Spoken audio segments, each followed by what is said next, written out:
इन दिनों तो आपने ये नाम तो जरूर सुना होगा, अमृतपाल सिंह और एक खालिस्तान। आइए जानते हैं कि अमृतपाल सिंह कौन है और फिर उसके बाद जानते हैं खालिस्तान के बारे में। Khalistani attacks against India. Khalistani supporters. Amritpal, the man is on your screens. Amritpal Singh Waris Punjab day का प्रमुख है। इस संस्था को एक्टर दीप सिंधु ने शुरू किया था, जिनका पिछले साल सड़क हादसे में निधन हो गया था। दीप सिंधु की मौत के बाद अमृतपाल सिंह इस संस्था का नेता बन गया। दीप सिंधु का नाम सुर्खियों में उस वक्त आया था जब उसे रिपब्लिक डे पर हिंसा के आरोपी में गिरफ्तार किया गया था। अमृतपाल सिंह का जन्म जल्लूपुर खेरा में हुआ था और उसे पिछले कुछ दिनों से उसे जरनौल सिंह भिंडारा वाले 2.0 तक कहा जा रहा है। आखिर भिंडारा वाला कौन है? भिंडारा वाले 1980s के दशक में सिखों के लिए अलग देश खालिस्तान का मांग उठाया था और उस टाइम पे पूरे पंजाब में कोहराम मचा दिया था। और ठीक उसी तरह अमृतपाल सिंह सिर पर तुलनात्मक रूप से भारी पगड़ी बांधता है। अमृतपाल 2012 में दुबई में रहने चला गया था। वहां उसने ट्रांसपोर्ट का कारोबार किया और उसके ज्यादातर फैमिली दुबई में ही रहता है। अमृतपाल ने अपनी शुरुआती की पढ़ाई गांव की स्कूल में और उसने 12th तक की पढ़ाई की। अमृतपाल का नाम पिछले साल पंजाब के शिवसेना नेता सुधीर सूरी हत्याकांड में भी आया था। उसने कुछ ही वक्त पहले ब्रिटेन में रहने वाली NRI किरण दीप कौर से शादी किया है। पंजाब के अमृतसर में 23 फरवरी को अमृतपाल सिंह के समर्थकों ने जमकर बवाल किया था। उसके समर्थकों ने अंजाला पुलिस स्टेशन पर हमला किया था। इस घटना में लगभग 6 पुलिसकर्मी भी घायल हो गए थे। हुआ यूं था कि अमृतपाल सिंह के सहयोगी लवप्रीत तूफान को पुलिस ने गिरफ्तार कर लिया था और इसीलिए इतना बड़ा बवाल किया था। आइए जानते हैं कि आखिर खालिस्तान कौन है।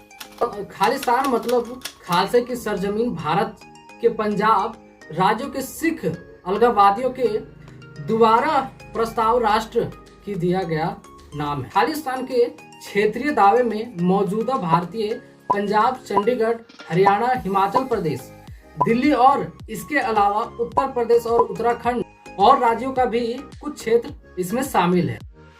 आखिर खालिस्तान की शुरुआत कैसे हुई? 1977 में भारत लौटने के बाद चौहान ने 1979 में ब्रिटेन की यात्रा की। वहां 12 अप्रैल 1980 को आनंदपुर साहिब में खालिस्तान की घोषणा करते हुए खालिस्तान नेशनल काउंसिल की स्थापना करेंगे। चौहान ने खुद की परिषद की अध्यक्ष और बलबीर सिंह सिंधु को इनके महासचिव के रूप में नामित किया गया। आखिर खालिस्तान का मांग क्या है? आजादी के बाद खालिस्तान की मांग जोर पकड़ लिया। इसकी बड़ी वजह पंजाब की विभाजन माना गया है। पाकिस्तान के अलग होने के बाद पंजाब 2 भागों में बांटा गया। सिखों के कई प्रमुख गुरुद्वारे पाकिस्तान के शासित पंजाब में चले गए, जिसका मास्टर तारा सिंह ने खुलकर विरोध किया। सन 1956 में पंडित नेहरू और मास्टर तारा सिंह के साथ समझौता हुआ। पंडित नेहरू और मास्टर तारा के बीच आखिर में क्या समझौता हुआ? शॉर्ट फॉर्म में जानते हैं। जवाहरलाल नेहरू और मास्टर तारा सिंह के बीच एक समझौता हुआ।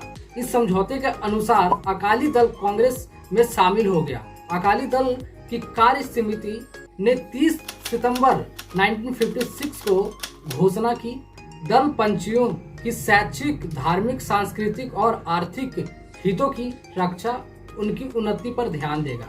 मगर यह फॉर्मूला भी शहरी पंजाबी हिंदुओं की उम्मीद में खरा नहीं उतरा, बल्कि उन्हें लगा कि इससे उनकी शक्ति, उनका सत्ताधारी कम हो गया है। पंजाबी हिंदुओं ने गुरुमुखी लिपि में पंजाबी हिंदुओं को पंजाबी की शिक्षा देने का विरोध किया।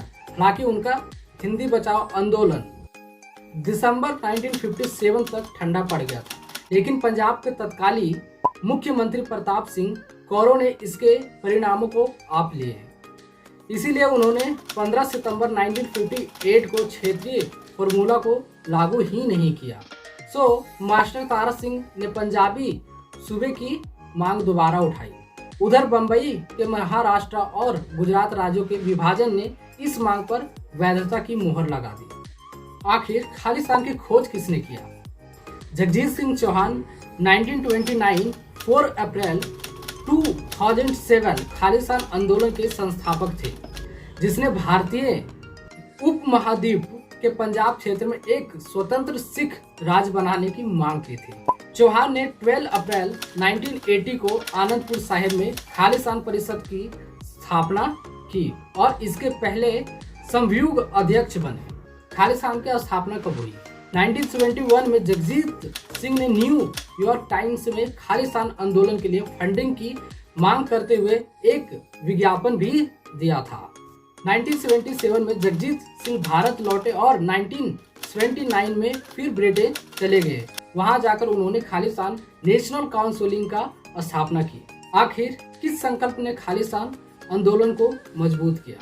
आनंदपुर साहिब संकल्प ने सिख के जुनून को फिर से जगाया और खालिस्तान के आंदोलन की बीज बोया। प्रस्ताव में पंजाब की राज्यों के स्वतंत्रता के मांग की गई, जो एक अलग राज्य का हिस्सा होगा और अपने सेवाएं के और अपने आंतरिक संविधान बनाने का अधिकार मांगा।